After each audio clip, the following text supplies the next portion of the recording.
حضرت مالک بن دینار رحمۃ اللہ ایک مرتبہ بصرہ کی گلیوں میں جا رہے تھے۔ راستے میں ایک باندی ایسے جاہ و جلال، حسم و قدم کے ساتھ جا رہی تھی جیسا کہ بادشاہوں کی باندیاں ہوتی ہیں۔ حضرت مالک رحمۃ اللہ نے اس کو دیکھا تو آواز دے کر فرمایا کہ اے باندی، تجھے تیرا مالک بیچتا ہے یا نہیں؟ وہ باندی اس بات کو سن کر حیران رہ گئی، کہنے لگی کیا کہا؟ پھر کہو۔ اس نے پھر کہا تجھے تیرا مالک بیچتا ہے یا نہیں؟ باندی نے کہا اگر وہ بیچ بھی دے تو کیا تجھ جیسا فقیر خرید سکتا ہے؟ فرمانے لگے تجھ سے بہتر تو خرید سکتا ہوں۔ وہ باندی یہ سن کر ہنس پڑی اور اپنے خادم کو حکم دیا کہ اس فقیر کو پکڑ کر ہمارے ساتھ لے چلو۔ خادم نے پکڑ کر ساتھ لے لیا۔ وہ جب گھر واپس پہنچی تو اس نے اپنے آقا سے یہ قصہ سنایا۔ وہ بھی سن کر ہنسا اور ان کو اپنے سامنے لانے کا حکم دیا۔ جب یہ سامنے پیش کیے گئے تو آقا کے دل پر حضرت مالک بن دینار رحمۃ اللہ کو دیکھ کر گھبراہٹ سی چھا گئی۔ وہ کہنے لگا آپ کیا چاہتے ہیں؟ انہوں نے فرمایا کہ تو اپنی باندی کو میرے ہاتھ بیچ دے۔ اس نے پوچھا آپ اس کی قیمت دے سکتے ہیں؟ حضرت مالک رحمۃ اللہ نے فرمایا کہ میرے نزدیک اس کی قیمت کھجور کی 2 بیجھی ہوئی گٹھلیاں ہیں۔ یہ سن کر سب ہنسنے لگے۔ اس نے پوچھا کہ تم نے یہ قیمت اس طرح کیوں لگائی ہے؟ انہوں نے فرمایا کہ اس میں عیب بہت ہیں۔ اس نے پوچھا کہ اس میں عیب کیا کیا عیب ہیں؟ فرمانے لگے اگر عطر نہ لگائے تو بدن سے بو آنے لگے، اگر دانت صاف نہ کرے تو منہ سے گندھ آنے لگے، اگر بالوں میں تیل کنگھی نہ کرے جوئیں ان میں پڑ جائیں اور سر میں سے بو آنے لگے، ذرا عمر زیادہ ہو جائے گی تو بوڑھی بن جائے گی، منہ لگانے کے بھی قابل نہ رہے گی، حیض اس کو آتا ہے، پیشاب پاخانہ یہ کرتی ہے، ہر قسم کی گندگیاں، تھوک، سنک، رال، ناک کے چوہے وغیرہ اس میں سے نکلتے رہتے ہیں، غم رنج مصیبتیں اس کو پیش آتی رہتی ہیں، خود غرض اتنی ہے کہ محض اپنی غرض سے تجھ سے محبت کرتی ہے، محض اپنی راحت و آرام کی وجہ سے تجھ سے الفت جتاتی ہے، آج کوئی تکلیف تجھ سے پہنچ جائے ساری محبت ختم ہو جائے، انتہائی بے وفا، کوئی وعدہ پورا نہ کرے، اس کی ساری محبت جھوٹی ہے، کل کو تیرے بعد کسی دوسرے کے پہلو میں بیٹھے گی تو اس سے بھی ایسے ہی محبت کے دعوے کرنے لگے گی۔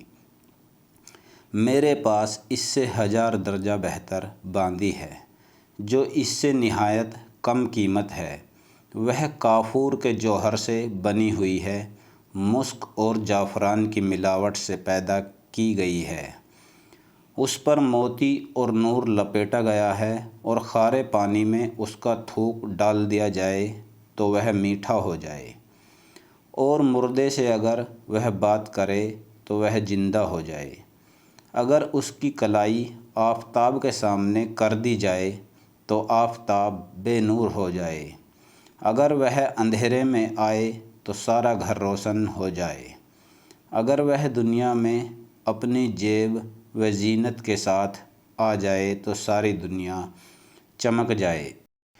اس باندی نے مسک و زعفران کے باغوں میں پرورش پائی ہے، یاقوت اور مرجان کی ٹہنیوں میں کھیلی ہے، اس کے محل اور سرائے ہیں، تسنیم جو جنت کی نہروں میں سے ایک نہر ہے، اس کا پانی پیتی ہے، کبھی وعدہ خلافی نہیں کرتی، اپنی محبت کو نہیں بدلتی۔ اب تم ہی بتاؤ کی قیمت خرچ کرنے کے اعتبار سے کون سی باندی زیادہ اچھی ہے؟ سب نے کہا کہ وہی باندی جس کی آپ نے خبر دی۔ آپ نے فرمایا کہ اس باندی کی قیمت ہر وقت، ہر زمانے میں، ہر شخص کے پاس موجود ہے۔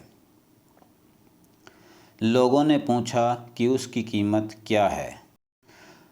آپ نے فرمایا کہ اتنی بڑی، اہم اور عالیشان چیز کے خریدنے کے لیے بہت معمولی قیمت ادا کرنی پڑتی ہے، اور وہ یہ ہے کہ رات کو تھوڑا سا وقت نکال کر کے صرف اللہ جل شانہ کے لیے کم از کم 2 رکعت تہجد کی نماز پڑھ لی جائے۔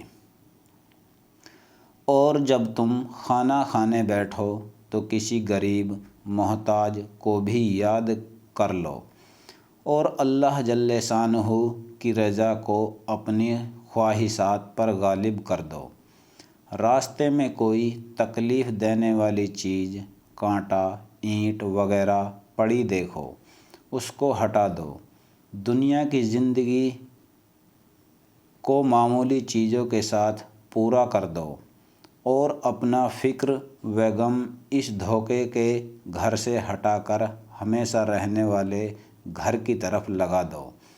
ان چیزوں پر اہتمام کرنے سے تم دنیا میں عزت کی زندگی گزارو گے، آخرت میں بے فکر اور اعزاز و اکرام کے ساتھ پہنچو گے، اور جنت جو نعمتوں کا گھر ہے، اس میں اللہ جل شانہ رب العزت کے پڑوس میں ہمیشہ ہمیشہ رہو گے۔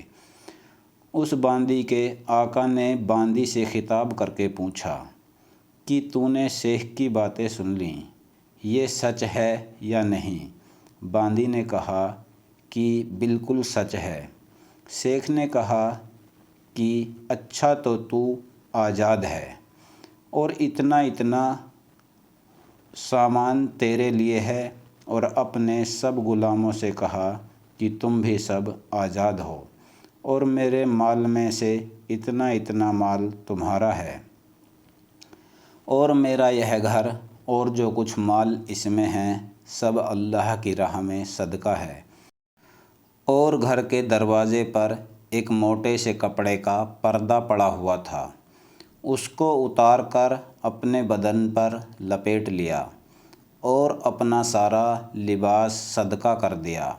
اس باندی نے کہا کہ میرے آقا، تمہارے بعد میرے لیے بھی یہ زندگی اب خوشگوار نہیں ہے، اور اس نے بھی ایک موٹا سا کپڑا پہن کر اپنا سارا زیور و زینت کا لباس اور اپنا سارا مال آقا کے ساتھ صدقہ کر کے آقا کے ساتھ ہی ہو لی، اور مالک بن دینار ان کو دعائیں دیتے ہوئے ان سے رخصت ہو گئے، اور وہ دونوں اس سارے عیش و عشرت کو طلاق دے کر اللہ کی عبادت میں مشغول ہو گئے، اور اسی حالت میں ان کا انتقال ہو گیا۔